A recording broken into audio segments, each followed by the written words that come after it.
भारत निर्वाचन आयोग के मुख्य चुनाव आयुक्त राजीव कुमार अपनी टीम के साथ उत्तर प्रदेश के दौरे पर हैं। केंद्रीय चुनाव आयोग की टीम ने प्रदेश में चुनाव की तैयारियों की समीक्षा करते हुए राजनीतिक पार्टियों और अधिकारियों के साथ बैठक करके उन्हें दिशा निर्देश दिए। मुख्य चुनाव आयुक्त राजीव कुमार ने कहा कि भारत निर्वाचन आयोग प्रलोभन मुक्त, पारदर्शी और निष्पक्ष चुनाव कराने के लिए प्रतिबद्ध है। इसको लेकर सभी अधिकारियों और पुलिस को निष्पक्ष तरीके से काम करने का निर्देश दिया गया है। साथ ही निष्पक्ष चुनाव कराने की जिम्मेदारी डीएम और एसपी की होगी। उन्होंने बताया कि डीएम और एसपी के नीचे के किसी भी पदाधिकारी ने कोई पक्षपात किया तो डीएम और एसपी की जिम्मेदारी तय होगी। इसके अलावा मुख्य चुनाव आयुक्त राजीव कुमार ने बताया कि ईवीएम मूवमेंट सिर्फ सरकारी गाड़ियों में ही होगा। देश का बहुत बड़ा चुनाव है।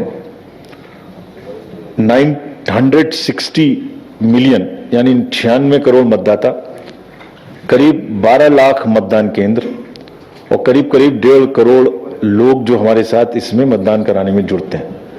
पूरे वर्ल्ड में ऐसी कोई एक्सरसाइज नहीं है मैन और मटेरियल के इतने बड़े मूवमेंट की, और आपका राज्य तो उसमें बहुत ही बड़ा है।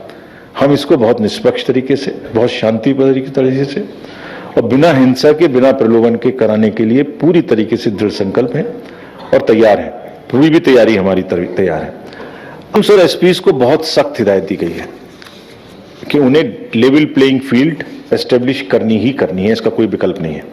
किसी भी पार्टी के साथ में ऐसा व्यवहार नहीं होना चाहिए जो निष्पक्ष नहीं है। जो डीएम और एसपी के नीचे के जो पदाधिकारी हैं वो भी ऐसा ही करें, ये करने की जिम्मेदारी उनकी है। हम डीएम और एसपी को जिम्मेदार ठहराएंगे अगर उसके नीचे के पदाधिकारी भी किसी तरीके का पक्षपात करेंगे तो। ईवीएम का मूवमेंट सिर्फ सरकारी गाड़ियों में होगा, ये भी पॉलिटिकल पार्टीज ने डिमांड उठाई थी।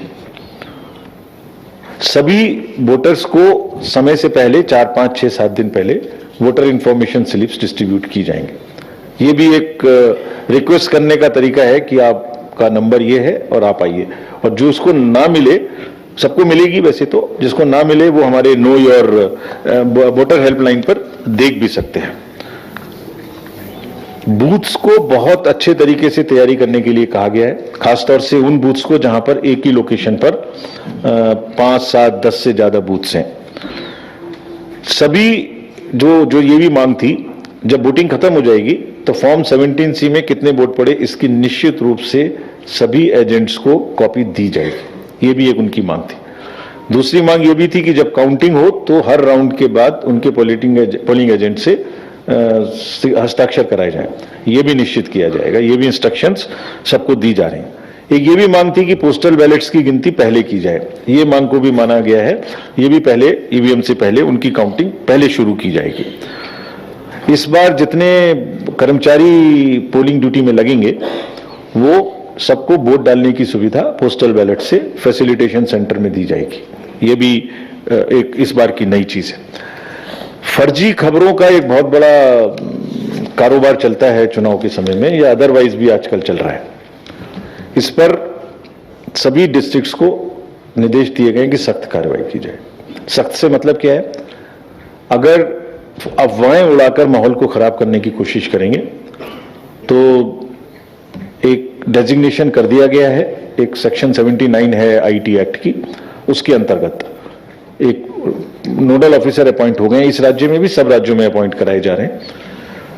तो अपनी बात को सोशल मीडिया में कहने के लिए स्वतंत्रता है, फ्रीडम ऑफ स्पीच है देश में, उसका पालन रेस्पेक्ट करते हुए। उसका मतलब ये नहीं है कि अफवाह फैलाना और झूठ फैलाना भी उसका पार्ट है। तो दोनों के बीच में सामंजस्य स्थापित करते हुए अगर कोई अफवाह ऐसी फैलाएंगे जिससे पब्लिक ऑर्डर डिस्टर्ब हो सकता है या झूठ फैल सकता है, तो उन पर जो भी कानूनी कार्यवाही आईपीसी में या आईटी एक्ट में निर्धारित है, by following the entire due process, ऐसा नहीं कि किसी को जबरदस्ती कर लेंगे।